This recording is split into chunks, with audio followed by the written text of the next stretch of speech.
जय हिंद फ्रेंड्स। स्वागत करता हूं फिर से एक नए वीडियो में। तो दोस्तों, जैसा विटामिन का सीरीज चल रहा है अभी, तो आपको मैंने कुछ विटामिन अभी तक कवर करवा दिए हैं। जो बचे हुए विटामिन हैं वो आज के क्लास में आगे देखेंगे। तो क्लास को ज़्यादा देर न करते हुए क्लास को स्टार्ट करते हैं। आपने अभी तक हमारे चैनल को सब्सक्राइब नहीं किया है तो सब्सक्राइब कर लें, फेसबुक पर देख रहे हैं तो फॉलो कर लें। तो चलिए क्लास को शुरू करते हैं। अगला है विटामिन बी 3। विटामिन बी 3 रासायनिक नाम क्या होगा? नियासिन या निकोटीनिक अम्ल। नियासिन या निकोटीनिक एसिड किसका है? विटामिन बी 3 का। क्लियर है? इसका अदर नाम जो है वो है एंटी प्लेग्रा विटामिन, है ना, या पीपी विटामिन इसको बोलते हैं। इसी को बोलते हैं प्लेग्रा प्रिवेंटिव।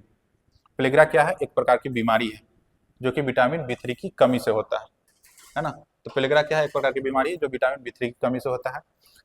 इसका विटामिन बी 3 का प्राप्ति स्रोत क्या होगा? तो ये होगा खमीर, मांस, चावल की भूसी, गेहूं, सोयाबीन, साबुत अनाज, दूध, पनीर, ये सब किसका प्राप्ति स्रोत है? तो विटामिन बी 3 का।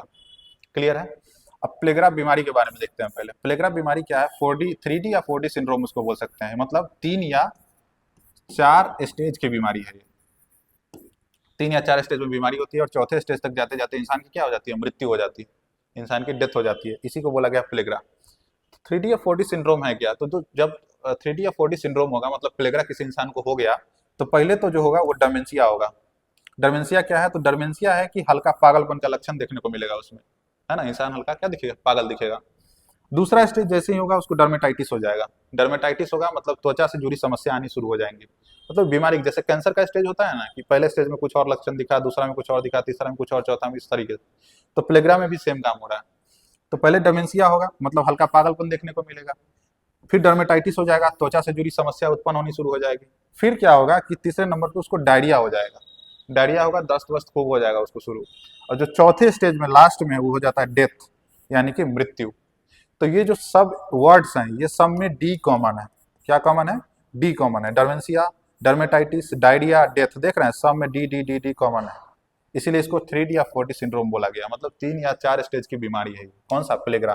क्यों हो जाएगा? तो विटामिन बी 3 की कमी से। तो देख रहे हैं, विटामिन बहुत ज्यादा भी जरूरत नहीं है, लेकिन एकदम नहीं खाना ये जरूरत नहीं। विटामिन तो लेना ही पड़ेगा, तब ना बीमारी से बचिएगा। आगे चलिए, अगला विटामिन देखते हैं हम लोग, विटामिन बी 5। विटामिन बी 5 के बारे में बात करें तो इसका रासायनिक नाम है पेंटोथोनिक अम्ल, मतलब पेंटोथोनिक एसिड। इसको बोला गया है त्वचा प्रदाह रोधी विटामिन।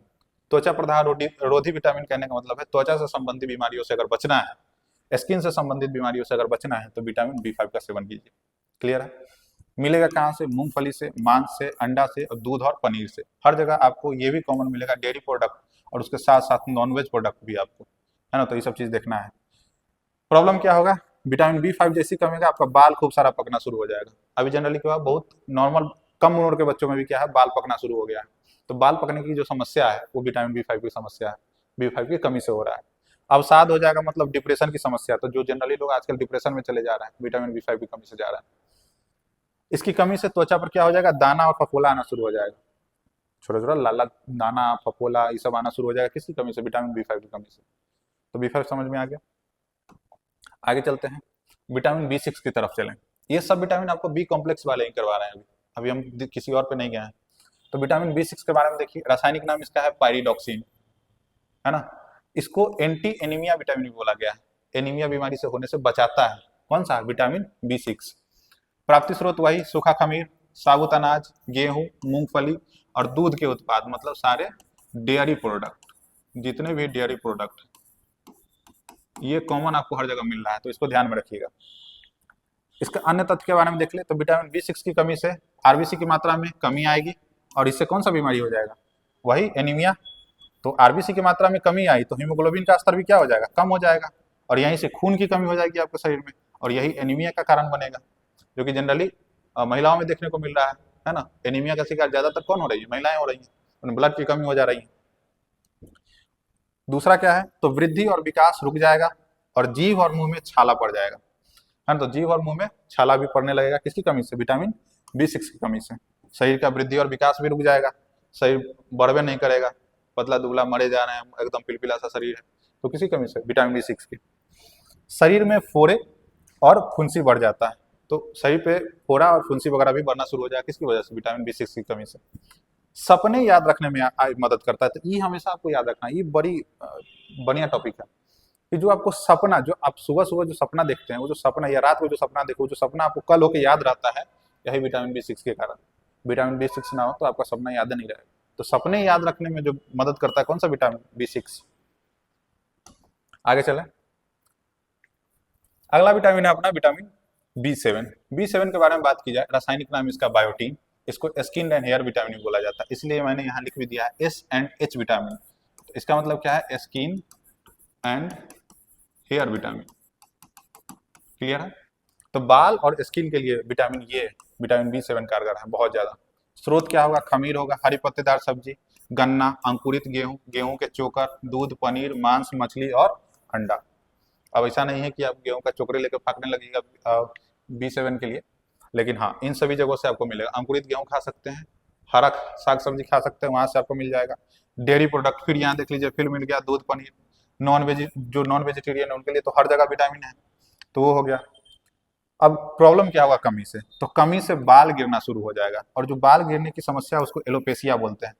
मतलब बहुत लोगों का आजकल प्रॉब्लम है, मेल हो या फीमेल हो, सबका बाल झड़ना आजकल कॉमन हो गया है। तो जो बाल झड़ने की समस्या है वो किसी कमी से हो रही है? विटामिन B7 की कमी से। तो आप विटामिन B7 कंज्यूम करना शुरू कीजिए, बाल झड़ने की समस्या कुछ हद तक रोकी जा सकती है। और उसी बाल झड़ने की जो प्रक्रिया है उसको हम लोग क्या बोल रहे हैं? एलोपेशिया बोल रहे हैं। इसमें भी त्वचा पर लाल दाने और क्या आ जाएंगे? चकत्ते। लाल दाने और चकत्ते, कमी होगा विटामिन B7 की। तो अगला विटामिन देखते हैं, विटामिन B9। विटामिन B9 क्या है? इसका रासायनिक नाम है फोलिक अम्ल, फोलिक एसिड। अन्य नाम इसको बोल सकते हैं एंटी एनीमिया विटामिन। तो 3 विटामिन आपको ऐसे बताएंगे जिसकी कमी से क्या हो रहा है? आपको एनीमिया हो रहा है। तो तीनों विटामिन के नाम आपको एक साथ कवर भी करवा देंगे। तो ये फोलिक एसिड इसका रासायनिक नाम है, और इसको भी एंटी एनीमिया विटामिन बोला गया है। कहाँ से मिलेगा? सूखा खमीर से, बत्तख और मुर्गी का अंडा वगैरह खाइए तो मिलेगा विटामिन B9। सोयाबीन से, मूंगफली से, हरी पत्तेदार सब्जियों से, टमाटर से और फूल गोभी वगैरह से आपको क्या मिलेगा? Vitamin B9। इसकी भी कमी से क्या हो जाएगी? आरबीसी की मात्रा में कमी, और एनीमिया की संभावना क्या हो जाएगी? बढ़ जाएगी, है ना। अगला विटामिन देखिए, अगला विटामिन है विटामिन B12। B12 के बारे में बात की जाए तो रासायनिक नाम इसका है साइनोकोबालामीन। क्या नाम है? साइनोकोबालामीन। रासायनिक नाम सबका याद करके ही रखना है आप लोग को, किसी भी कीमत पे। अन्य नाम इसका है एंटी एनीमिया विटामिन, ये भी एनीमिया होने से बचा रहा है। स्रोत केवल जंतु स्रोत से प्राप्त है, जैसे कि मांस, यकृत, लीवर वगैरह, मतलब खाते हैं ना यकृत, लीवर वगैरह। आप चिकन वगैरह लेने जाते हैं या मटन वगैरह, जो भी नॉनवेज खाने वाले लोग तो लेके ही जाते हैं। मछली, दूध, अंडा, पनीर, जितने भी डेयरी प्रोडक्ट हैं, जितने भी नॉन वेजिटेरियन है, सबको मिलेगा विटामिन B12। एनीमिया होने से बचाएगा। अब देखिए, एक ऐसा विटामिन है ये जिसमें प्राकृतिक रूप में एकमात्र पदार्थ जिसमें सूक्ष्म मात्रा में कोबाल्ट पाया जाता है। कौन सा है? Vitamin B12। मतलब कम मात्रा में भी इसमें क्या पाया जाएगा? एकमात्र ऐसा पदार्थ है प्राकृतिक तौर पे मौजूद जिसमें क्या पाया जा रहा है? मतलब बहुत मेजर स्केल पे नहीं, लेकिन छोटे स्केल पे कोबाल्ट पाया जा रहा है। अब देखिए, मैंने एनीमिया के बारे में जो बोला, एनीमिया, एंटी एनीमिया जो विटामिन है, 3 विटामिन है, B6, B9 और B12। एनीमिया से बचाने वाले 3 विटामिन B6, B9 और B12। अगर ये तीनों विटामिन की कमी होगी तो आपके शरीर में क्या हो जाएगा? एनीमिया, है ना। एनीमिया होता क्या है? तो एनीमिया में आपके शरीर में आयरन यानी लोहा की कमी हो जाती है। लोहा की क्या हो जाती है? कमी हो जाती है, और उसकी कमी से क्या हो जाता है? एनीमिया। देखिए, एक एनीमिया है sickle cell anaemia. Sickle cell anaemia दरअसल क्या है? सिकल सेल एनीमिया के बारे में पहला केस जो देखा गया था वो अफ्रीकन कंट्रीज वगैरह में देखा गया था। वहाँ क्या हुआ था?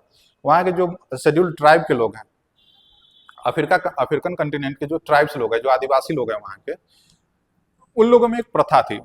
प्रथा क्या थी? तो लोग जो अल्कोहल का सेवन करते हैं, बूढ़ा, जवान, बच्चा, जो भी हो, सब लोग अल्कोहल का सेवन करता है।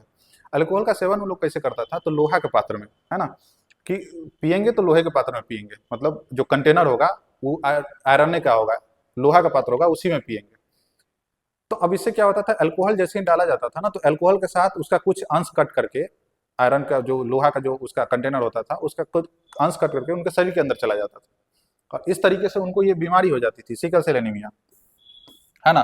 जिससे उनको बचाने के लिए वहां की सरकार बहुत काम की, लेकिन लोग उसको मान नहीं पाए। इसमें क्या हो जाता था? आपके आरबीसी का आकार हंसिया की तरह हो जाता था। जनरली आप आरबीसी का आकार देखते होंगे, अगर फिगर वगैरह, फोटो वगैरह में भी देखे होंगे, तो राउंड होता है, गोल कलर का होता है, लाल लाल जो होता है, हीमोग्लोबिन में दौड़ रहा होता है आरबीसी, वही आरबीसी की बात कर रहा हूँ। वो क्या हो जाता है? हंसिया के आकार का हो जाता है। तो अपना भारत जो है इस सिकल सेल एनीमिया से बचने के लिए 2047 तक का टारगेट रखे हुआ है कि अपना भारत कब तक मुक्त हो जाएगा जी, तो 2047 तक। ये चीज याद रखिएगा। आगे देखें, अगला विटामिन है विटामिन B17। इसको बोलते हैं एमैग्लिन।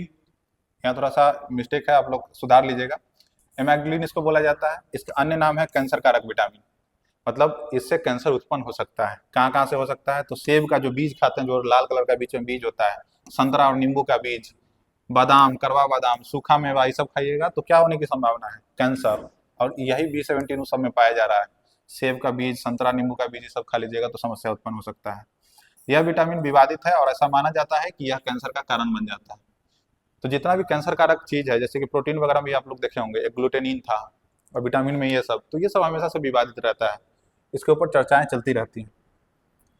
जो अगला विटामिन है अपना, वह है विटामिन C। इसको बोला जाता है एस्कॉर्बिक अम्ल। क्या बोलते हैं इसको, एस्कॉर्बिक अम्ल। इसको एंटी स्कर्वी विटामिन बोला जाता है। मतलब स्कर्वी रोग से क्या करता है, बचाता है। इसको एंटीवायरल भी विटामिन बोलते हैं। मतलब एंटीवायरल, वायरल जितनी भी बीमारियां जैसे सर्दी, खांसी, जुकाम, ये सबसे भी बचाएगा। इसको एंटी ओबेसिटी विटामिन बोला जाता है, यानी मोटापा को कम करता है ना। और इसके बारे में देखें तो एक और छोटा सा टाइप है जो कि इसमें नीचे चला गया हुआ है। मैं अगर आपको जूम करके दिखा पाऊँ तो मैं दिखा सकता हूँ आपको। इसको एंटी कैंसर विटामिन भी बोला जाता है। क्या बोला जाता है, एंटी कैंसर विटामिन। मतलब कैंसर होने से भी बचाता है। कौन सा, विटामिन C। चलिए आज का लास्ट स्लाइड देखते हैं। विटामिन C का स्रोत क्या होगा, आंवला, अमरूद, संतरा, नींबू, अनानास, साजन की पत्ती, चौलाई का साग, धनिया, अन्य खट्टे मीठे फल, सबसे क्या मिलेगा, विटामिन C का स्रोत है ये। जितना भी खट्टा मीठा फल खा सके सबसे विटामिन C मिलेगा। बहुत जरूरी है विटामिन C। विटामिन C दूध में नहीं पाया जाता है, सीधा सी बात है। खट्टा चीज में पाया जाएगा तो दूध में कहाँ से मिलेगा, दूध में फट जाएगा। सूक्ष्म मात्रा में क्या होगा, मूत्र में पाया जाएगा।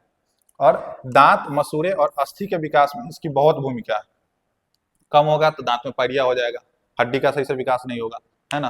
तो दांत, मसूड़े और अस्थि के विकास के लिए विटामिन सी शरीर में सबसे ज्यादा आवश्यक विटामिन है ना। स्कर्वी रोग से बचाएगा, है ना। इसकी कमी से स्कर्वी रोग हो जाएगा, जिससे मसूड़े से खून का रिसाव होने लगता है। स्कर्वी जब होगा ना तो आपके दांत के मसूड़े से खून निकलने लगेगा, है ना। और बहुत ज्यादा बढ़ गया तो पूरे शरीर से रक्तस्राव होने लगता है। अब देखिए, दो तरह का विटामिन, दो तरह का एसिड था। एक तो था एस्कॉर्बिक एसिड और दूसरा है साइट्रिक एसिड। दोनों के बारे में अगर बस छोटा सा टॉपिक है, कवर कर लेंगे 2 मिनट में। एस्कॉर्बिक एसिड कमजोर अम्ल है, ये तीव्र होगा। ये खट्टे मीठे फल से मिलेगा एस्कॉर्बिक, ये भी खट्टा मीठा फल से मिलेगा। स्वास्थ्य के लिए अच्छा है एस्कॉर्बिक, लेकिन साइट्रिक एसिड जो है आपके स्वास्थ्य के लिए अच्छा नहीं है। तो ये दोनों अंतर था एस्कॉर्बिक और साइट्रिक एसिड में।